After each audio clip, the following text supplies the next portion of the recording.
नमस्कार, जनता का आईना में फिर आपका एक स्वागत है।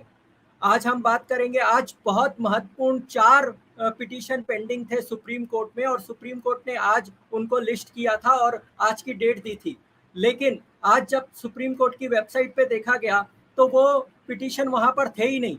और जब वो पिटीशन नहीं आए तो कपिल सिब्बल ने, जो कि उद्धव ठाकरे के वकील हैं, उन्होंने चीफ जस्टिस के पास मेंशन किया और कहा कि हमारा पिटीशन तो आया ही नहीं है। तो चीफ जस्टिस ने कहा कि ये पिटीशन आजकल में ऐसे जल्दी नहीं आएगा और उन्होंने कहा कि हमको नया बेंच बिठाना पड़ेगा, इसका नया बेंच हम कॉन्स्टिट्यूट करेंगे और वो बेंच के सामने ये मैटर जाएगा, इसलिए अभी ये लिस्ट नहीं होगा। तो कपिल सिब्बल का कहना था कि आपने जो डिस्क्वालिफिकेशन प्रोसीडिंग थी, जो डिप्टी स्पीकर चला रहे थे, आपने उस पर तो स्टे लगा दिया है कोर्ट ने, और वहां पर उसके बाद सरकार भी बन गई और चीजें आगे बढ़ गई हैं और इस तरह से ये जस्टिस नहीं हो रहा है, तो इसलिए जो डिस्क्वालिफिकेशन का मैटर है वो सुना जाए। लेकिन चीफ जस्टिस ने बोला कि हम कोई मैटर अभी नहीं सुनेंगे, इस पर एक नया बेंच कॉन्स्टिट्यूट होगा और वो नया बेंच वो डिसाइड करेगा और उस पर सुनवाई करेगा। वो कब होगा वो उन्होंने कोई तारीख देने से मना कर दिया। और चीफ जस्टिस ने ये भी कह दिया, वहां पर तुषार मेहता थे जो सॉलिसिटर जनरल थे, तो उन्होंने सॉलिसिटर जनरल को आदेश दिया है कि आपने कोर्ट की बात डिप्टी स्पीकर तक पहुंचा दो कि डिप्टी स्पीकर ने कल जो सुनवाई की डेट रखी है वो सुनवाई नहीं होगी और ये पूरा डिस्क्वालिफिकेशन का मामला जो है एबियंस पे चला जाएगा। यानी अभी इस मामले पर डिस्क्वालिफिकेशन पर भी कोई सुनवाई नहीं होगी।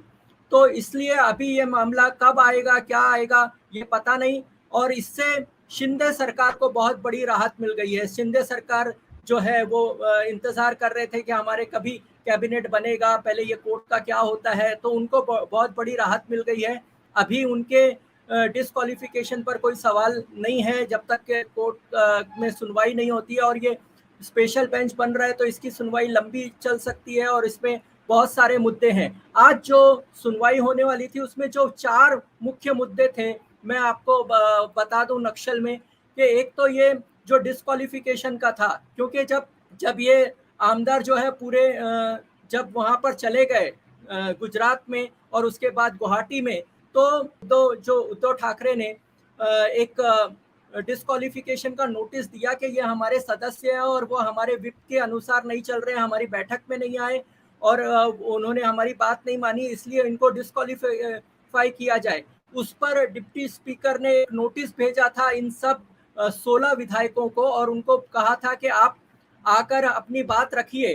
तो 48 घंटे का नोटिस दिया था, लेकिन उसके पहले ही ये सदस्य सुप्रीम कोर्ट पहुंच गए और सुप्रीम कोर्ट ने उनको ब्लैंकेट स्टे दे दिया कि और डिप्टी स्पीकर के हाथ बांध दिए कि डिप्टी स्पीकर डिस्क्वालिफिकेशन के नोटिस पर सुनवाई नहीं कर सकता है। और उन्होंने कहा कि कुछ नहीं, पहले सुप्रीम कोर्ट 11 तारीख को इसकी सुनवाई करेगा और उसके बाद 12 तारीख को आप जो को फैसला करना है सुप्रीम कोर्ट की सुनवाई के बाद तब कीजिए। लेकिन अब 12 तारीख को भी डिप्टी स्पीकर इस पर कोई सुनवाई नहीं कर सकता है और ये सारा मामला स्टे हो जाएगा। उसी वक्त उस हियरिंग में ही उद्धव ठाकरे के वकील ने कहा था कि अगर आप डिस्क्वालिफिकेशन का मैटर स्टे कर देते हो तो ये यहाँ पर फ्लोर टेस्ट हो जाएगा, दूसरी चीजें हो जाएंगी, डेवलपमेंट हो जाएगा, फिर हम वो इरिवर्सेबल होगा। लेकिन कोर्ट ने कोई भी चीज सुनने से मना कर दिया और उन्होंने वो पिटीशन को 11 तारीख तक के लिए रखा था। आज उस पर सुनवाई होनी थी, लेकिन आज भी नहीं हुआ। और आप देखते हैं कि उसके बाद से पूरी नई सरकार बन गई, नया विप जारी हो गया और नया डेवलपमेंट हो गया और ऐसी सिचुएशन बन गई जो इरिवर्सेबल है। उस पर बहुत अच्छी बहस जो है सिंघवी ने किया था, मनु सिंघवी ने, कि देखिए ये प्रैक्टिकल आप देखिए, ये आप जो कर रहे हो वो पूरी तरह से गलत है। लेकिन सुप्रीम कोर्ट ने उस वक्त बिल्कुल नहीं सुना था और आज हम देख रहे हैं कि एक तरह से सुप्रीम कोर्ट ने फैसिलिटेट किया कि ये सरकार गलत तरीके से भी अपनी सरकार बना ले और ऐसी परिस्थिति निर्माण हो जाए कि उसके बाद कुछ नहीं किया जा सकता है। फिर दूसरा जो पिटीशन उसके बाद डाला गया वो प्रभु की तरफ से डाला गया और उन्होंने कहा कि विप जारी करने का उनको अधिकार है, लेकिन वो अधिकार एकनाथ शिंदे को दे दिया गया और एकनाथ शिंदे की तरफ से, उनकी तरफ से वो विप गंगावणे ने वो किया, तो वो भी गलत है। तो उस पर भी सुनवाई करने से सुप्रीम कोर्ट ने मना कर दिया और किसी भी तरह की रिलीफ उद्धव ठाकरे को नहीं दी। उसके बाद उद्धव ठाकरे ने और एक पिटीशन की, जो सुभाष देसाई ने अभी कि जो फ्लोर टेस्ट के लिए बोला गया था वो भी गलत है और फ्लोर टेस्ट नहीं होना चाहिए, लेकिन उस पर भी कोई स्टे नहीं दिया। तो 4 पिटीशन आए, उसमें से एक एकनाथ शिंदे का था तो उनको रिलीफ मिल गया। बाकी जो पिटीशन है उस पर कोई भी रिलीफ नहीं मिला। तो शिंदे की विप को मान्यता दे दी सुप्रीम कोर्ट ने एक तरह से, क्योंकि उस पर सुनवाई नहीं की और कोई स्टे भी नहीं दिया। राज्यपाल का फ्लोर टेस्ट को भी मान्यता दे दिया। फ्लोर टेस्ट के लिए क्योंकि ये सरकार थी तो उनको मुख्यमंत्री से बात करना चाहिए था। मुख्यमंत्री से बात करने के बाद, उनसे चर्चा करने के बाद वो आगे बढ़ना चाहिए था, लेकिन उन्होंने वैसा नहीं करके वो विप जारी कर दी। तो ये पूरी जो, और उसके बाद सुभाष देसाई ने ये किया है कि एक पिटीशन की अभी कि उनका कहना है कि हमारी शिवसेना की पार्लियामेंट्री पार्टी जो है उन्होंने सारे अधिकार उद्धव ठाकरे को दिए हैं और सिर्फ एमएलए जाने से नहीं होता है, पार्टी पूरी होती है। और पार्टी से चर्चा किए बगैर जो विधानसभा का अधिवेशन बुलाया गया, मुख्यमंत्री से चर्चा किए बगैर और ये अधिवेशन चलाया गया। और किस तरह से शिंदे जो है किसी भी पार्टी में नहीं है, क्योंकि अगर आप 10th शेड्यूल देखेंगे संविधान का तो 10th शेड्यूल में लिखा गया है कि अगर 2/3 मेंबर भी अगर होते हैं किसी पार्टी के तो वो ऐसे ही अलग नहीं हो सकते हैं, अलग गुट भी नहीं बना सकते हैं, उनको किसी पार्टी में मर्जर होना पड़ेगा। यहाँ पर वो किसी भी पार्टी में मर्जर हुए बगैर वो वहां पर चले गए, तो इस पर भी उन्होंने कोई रिलीफ नहीं दिया।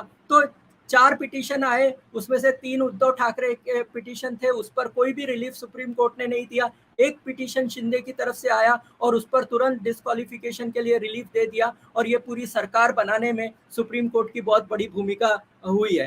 तो क्या और दूसरी तरफ सुप्रीम कोर्ट में ये बातें की गई चीफ जस्टिस की तरफ से कि एंटी डिफेक्शन लॉ बहुत कमजोर है, उसको ताकतवर करना चाहिए। तो जो लॉ है उसको भी पूरी तरह से लागू करने में सुप्रीम कोर्ट मदद नहीं कर रहा है, उल्टा जो डिफेक्शन कर रहे हैं उनको ही मदद कर रहा है। तो ये पूरा मुद्दा है और आज सुनवाई होगी नहीं। अब नया कॉन्स्टिट्यूशनल बेंच कब बनेगा इसके बारे में कोई बात नहीं हुई है और जब बनेगा उसके बाद इसकी सुनवाई होगी और ये उस बीच में शिंदे सरकार आगे बढ़ जाएगी और उसके बाद इतना आगे बढ़ने के बाद फिर वो पीछे आएंगे। ये सब सवाल है और इस सवालों के जवाब देने पड़ेंगे। ये सिर्फ महाराष्ट्र तक का मुद्दा नहीं है, ये पूरे भारत के संविधान का मुद्दा है, भारत के लोकतंत्र का मुद्दा है और पूरे देश में अलग अलग राज्य सरकारों को जिस तरह से सत्ता में है विपक्ष के दल के, उनको कैसे खत्म किया जा रहा है, अभी गोवा में जो चल रहा है, तो ये सब मुद्दे पूरे देश पर प्रभावित करने वाले हैं और सुप्रीम कोर्ट की खाक को भी ये प्रभावित करने वाले हैं कि सुप्रीम कोर्ट जो है किसके साथ है, जो पैसा बल और सत्ता के साथ है या फिर सुप्रीम कोर्ट जो है वो संविधान के साथ